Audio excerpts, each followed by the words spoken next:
The fact that I'm in Toronto doesn't mean I stop thinking about Alberta. In so many ways, it is a province that shows philosophical and ideological leadership, and that sometimes manifests itself in the actual practical politics of the place. And right now, in the person of Danielle Smith, the premier of the United Conservative Party, I think we have probably what's the closest thing to a libertarian as a provincial premier in this country.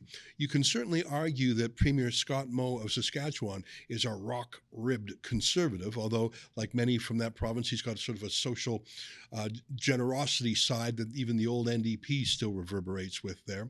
But I think Danielle Smith is the most libertarian. And sometimes, though, her ideas are, I don't know, I'm not going to say quirky because that's insulting, but they're esoteric, maybe. They're, well, I don't know, to help me sort of grok what's going on, including with Danielle Smith's views on immigration. We're joined now by really one of our Sherpas in Alberta, one of the senior columnists of that province. I'm talking about our old friend Lorne Gunter, who writes for the Edmonton Sun. Lorne, great to see you again. Good to see you. I'm not sure exactly what I was doing with that meandering introduction. I was just trying to say that although I was in Ottawa, it felt like a very Alberta thing, considering the Albertan Tamara Lich was on trial. Yeah. And I do know Danielle Smith because we were in college together, and she was always interested in ideas. Tell me a little bit about Danielle Smith on immigration, because I've seen different things from her. I'd love to tell you more about her on immigration, but she seems to have had a major 180 in the last 3 or 4 months. And I'm not sure it is. It might just be a sharpening of her views, an evolution, a growing up, whatever it is. But in March, she wrote to Prime Minister Trudeau and said, "You're not letting us have enough immigrants here in Alberta. We are going to grow this province to 10 million from 4.5 million by 2050. And therefore, we need lots more immigrants to fill our job vacancies and start up new businesses and things." And I am all in favor of immigrants. I think immigration is good for Canada, but it's not good for Canada in the numbers that the Trudeau government has been allowing. It's crazy. By StatsCan's estimate, last year, they let in 2.3 million people. There's no other country in the world. No other country in the world has done that. No, the Americans get that many at their southern border, but they are 10 times the size we are. Yeah. And they think of this as a problem. Mm-hmm. The Trudeau government, if it hadn't been, if this immigration level hadn't caused all sorts of economic repercussions, they would not be thinking of it as a problem even now. And even now, it's difficult to get an awful lot of their media friends to report on it as a problem. But it's had a negative impact on the housing market. It's had a negative impact on the job market. It's had a negative impact on educational institutions. It's had a negative impact on social services, and it's made it harder to get a doctor, for instance.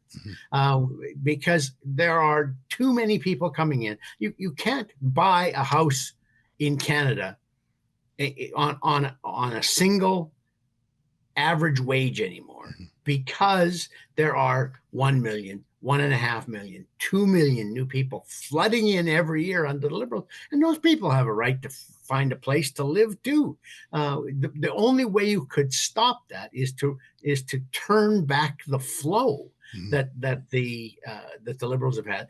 And Danielle Smith finally said that yesterday on a Western Standard website podcast, where she said, well, yes, this is unsustainable what they're doing now. But in fact, I have to think in some ways she added to the problem back in March when she wrote to the Prime Minister. She said, we want more control in Alberta over who we're taking, but we want more. Yeah. And I think that you can imagine that the Trudeauites would forget the Alberta control part of that and just go to cabinet meetings and say, well, look, even the Alberta government wants more people. So how can you say we're taking in too many? I didn't quite phrase it right, but the thing about Danielle Smith, I think she regards herself as a very open-minded person who cares about intellectual things. I think she reads and she studies and she looks at papers. I think she actually loves the world of ideas. In that way, she's completely the opposite of Justin Trudeau, who would never read a briefing note. We learned he literally had to have someone read to him national security briefings like a bedtime story. Like Justin sits over there and someone reads it to him because he will not do the reading himself. That came out during the China interference matter. Danielle Smith, I think, is someone who is the opposite, but you can go too far the opposite. You can go down rabbit holes and obscure and strange thinking. Like there's this concept, there's this group called the Century Project, which wants 100 million people in this country in a matter of decades. They're not going to live in the big Arctic. Like you look at Canada on the map, it looks huge. Most of it's unlivable. No one's moving to Inuvik or Tuktoyaktuk. They're moving to Toronto, Vancouver, Montreal, and now they're spilling into some smaller cities, but everyone is really in certain metropolises. It's insane. Toronto is off the hook insane. And here's a stat I saw the other day, Lorne. There's about 750,000 temporary foreign workers, and many of them working in McDonald's, Tim Hortons, like low skill, low paid jobs. Those are multi-billion-dollar multinational companies, and so they get to save $1 or $2 an hour. But I have not seen a young Canadian, by that I mean like a teenager, working in a fast food restaurant in years. And I think back to my own youth. That was my first job. I worked because you can't screw it up. You get paid a little bit of dough, but you learn things about showing up on work on time and being tidy. And you learn you can't get your second job till you have your first job. That's right. I worked at a Dairy Queen when I was in high school, and it was the busiest Dairy Queen in Western Canada that didn't have burgers. We were just ice cream.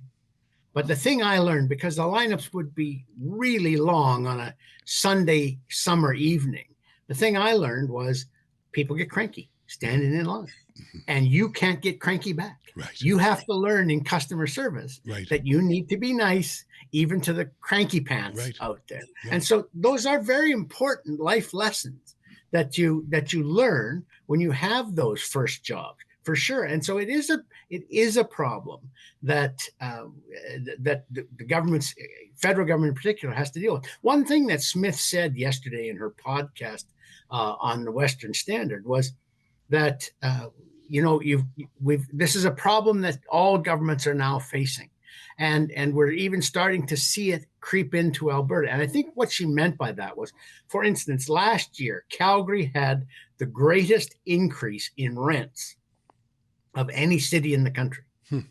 And so Calgary is becoming less affordable than it was. Edmonton is still one of the most affordable cities in the country. Calgary is still affordable relative to Toronto, Vancouver, Montreal, lots of the other places. But it is becoming less so.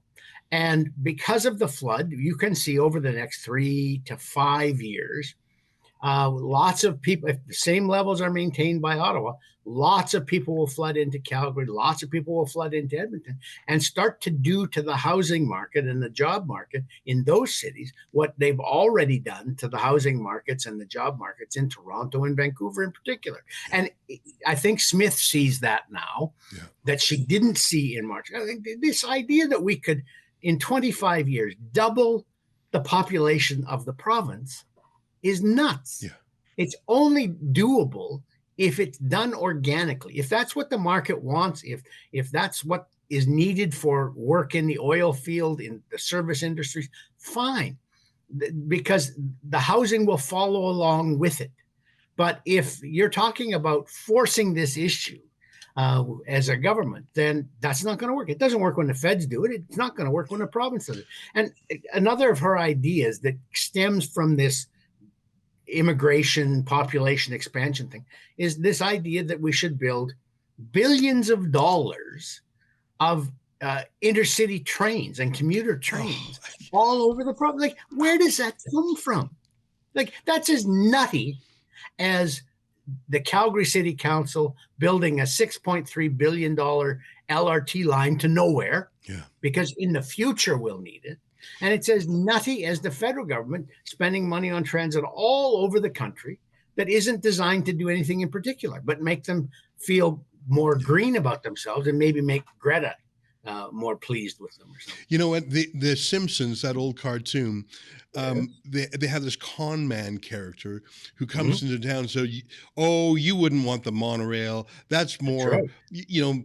Here in, I forget the name of the... Springfield. Springfield. Well, it's more a Shelbyville idea. You That's wouldn't right, want exactly. that. No, we want it. Like, he's a huckster. Here's a quick clip of that just to remind people what I'm talking about. Oh, it's not for you. It's more of a Shelbyville idea. Now, wait just a minute. We're twice as smart as the people of Shelbyville. Just tell us your idea and we'll vote for it. All right. I tell you what I'll do. I'll show you my idea. I give you the Springfield Monorail. I've sold monorails to Brockway, Ogdenville, and North Haverbrook, and by gum, it put them on the map. Well, sir, there's nothing on earth like a genuine, bona fide, electrified 6-car monorail. What'd I say? Monorail. What's it called? Monorail. That's right, monorail. Monorail. Monorail.